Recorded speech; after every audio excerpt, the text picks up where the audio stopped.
Y ahora sí, esto es recibir a Cristo. Vamos a conversar un poco, muy formal, informalmente con usted.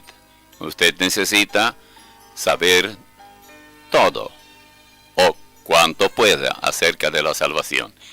Y hoy vamos a formularnos, o es como que usted formula esta pregunta, muy sencilla, pero fundamental. Si quiero ser cristiano, verdadero cristiano, ¿cómo comenzar? Qué buena pregunta. ¿Cómo comenzar a ser cristiano? Permítame decirle primero cómo no comenzar. El cristiano no comienza con el bautismo.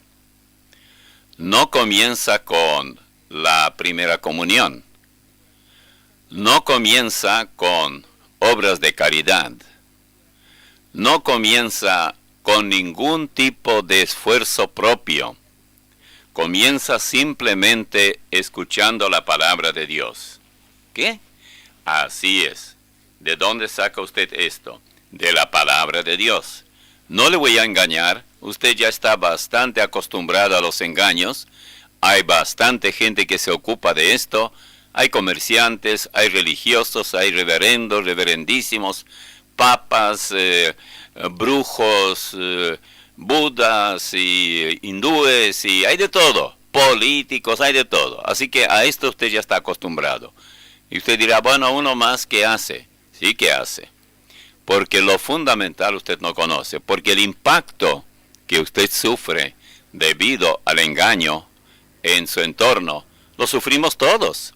Con una diferencia, que ya nos hemos inmunizado contra esto. Una sola, digamos, dosis buena de fe cristiana es todo lo que se necesita para no caer víctima de este daño tan horrible que causan estas cosas que ocurren, no para con el cuerpo tanto, no sería tan grave, sí es doloroso y todo, sino el alma. Y no se trata de algo que perjudica al hombre temporalmente, en esta vida, hasta el día de su muerte. No, se trata de algo que lo arruina, lo perjudica y lo engaña, ¿sabe? Por la eternidad. Bueno, ¿cómo comenzar entonces? Ya dije, en parte, pero todo lo que he de decir, en todo cuanto tiene que ver con esto es recibir a Cristo, siempre debe tener claro respaldo bíblico. Palabras de Jesús, he aquí.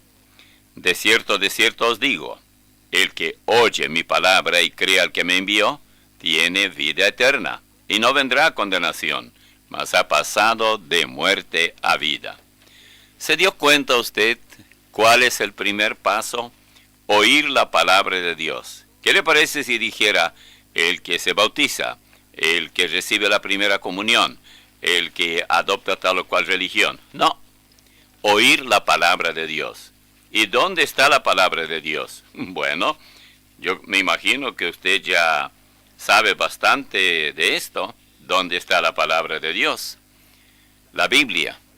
Ah, bueno, usted dirá, porque usted cree que la Biblia y solamente la Biblia es la palabra de Dios. Tiene usted razón. Yo creo que solamente la Biblia tiene la palabra de Dios. En uno de estos futuros encuentros vamos a hablar un poco por qué creo que la Biblia sí es la palabra de Dios y que no hay otra. Solamente la palabra de Dios, la Biblia, es digna de confianza. No hay manera para que uno, bueno, de alguna forma demuestre que la Biblia falla, que la Biblia se contradice, que la Biblia no es fiable, o lo que usted quiera. No hay forma. Todo cuanto tenemos en la Biblia, si seguimos paso a paso los acontecimientos relacionados con lo que la Biblia predice, nos encontramos realmente sorprendidos con cuánta exactitud todo siempre se ha cumplido. Así que lo primero que usted debe hacer según el consejo de nuestro Señor Jesucristo, quien murió por usted, en la cruz, clavado de una cruz allá en el Calvario, es oír su palabra. Asegúrese que lo que usted escucha no es de un tal reverendo de tal o cual canal en televisión. Puede impresionarle y todo eso, pero asegúrese que lo que está escuchando es realmente la palabra de Dios. Y no es cuento de alguien, experiencias o tal vez acotación o referencia a algún filósofo o algún religioso, alguno de esos llamados padres de la iglesia y todo por el estilo. No, vamos directamente a la fuente de la verdad y Cristo Jesús dijo: yo soy el camino y la verdad y la vida. Y agregó: nadie viene al Padre, esto es Dios, sino por mí. Usted puede llegar al infierno sin Él, pero usted no puede llegar al cielo sin Él. Y en el cielo está el Padre. Jesús dijo que tenemos que orar: Padre nuestro que estás en los cielos.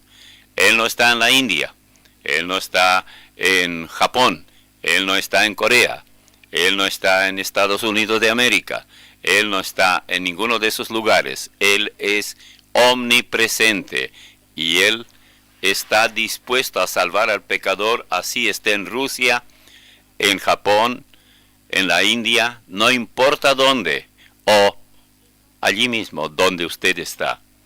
¿Por qué? Porque Él es omnipresente. ¿Quién es ese Salvador? Es nuestro Señor Jesucristo. ¿Qué derecho tiene Él para decir que puede salvar? El derecho es que Él pagó la cuenta suya.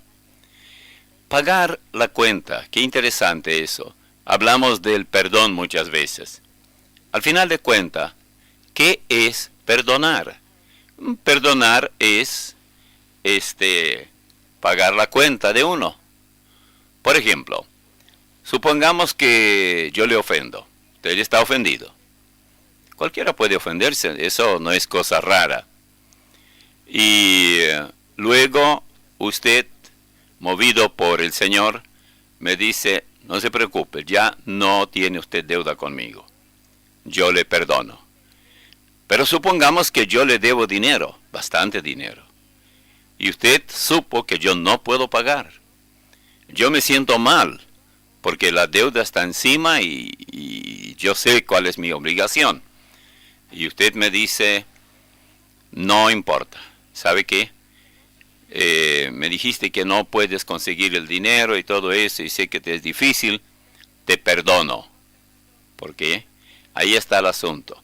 Con la diferencia que el Señor Jesús pagó la cuenta de sus enemigos, no de amigos. Esto es algo maravilloso. Y Él dice: el que cree en mí, dice el que cree, bueno, dice: de cierto os digo, el que oye mi palabra y cree. ¿Creer qué? Al que me envió. Cree que el Señor Jesús es de procedencia divina. Es decir, Él vino a este mundo con un propósito. Él dejó su gloria y fue enviado por Dios el Padre para entregar su vida por usted y por mí.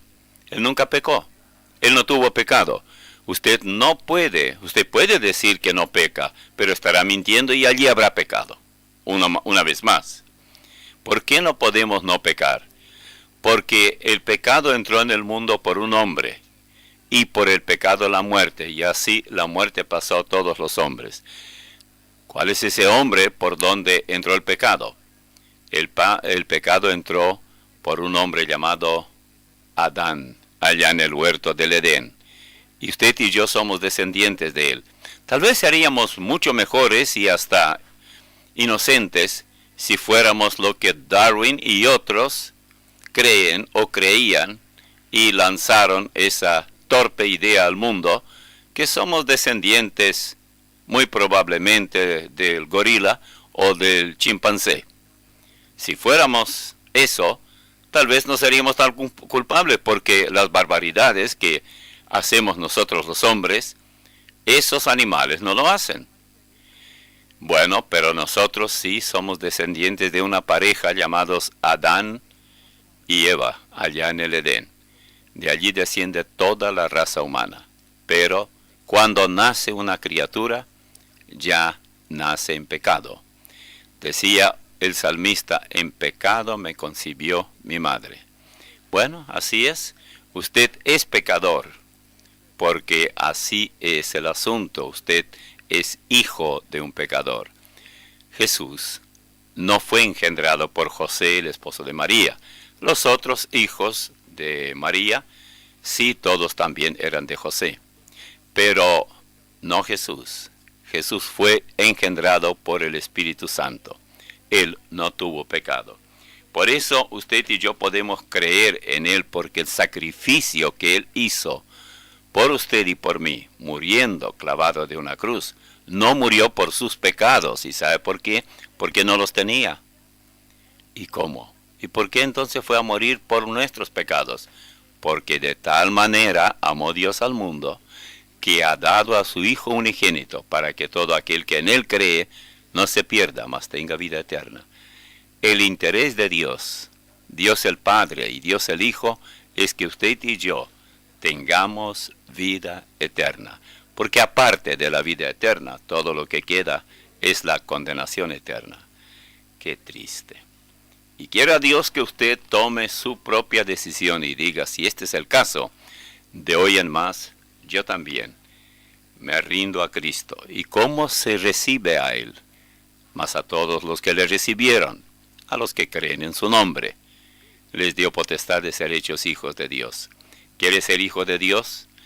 Reciba a Él por la fe, creyendo en Él y creyéndole a Él.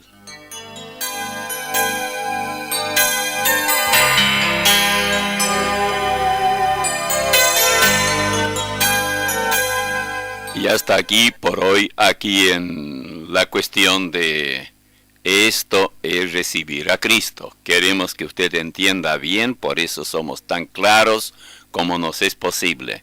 Nada confuso. Queremos que usted entienda que recibir a Cristo es creer en Él como único y personal Salvador.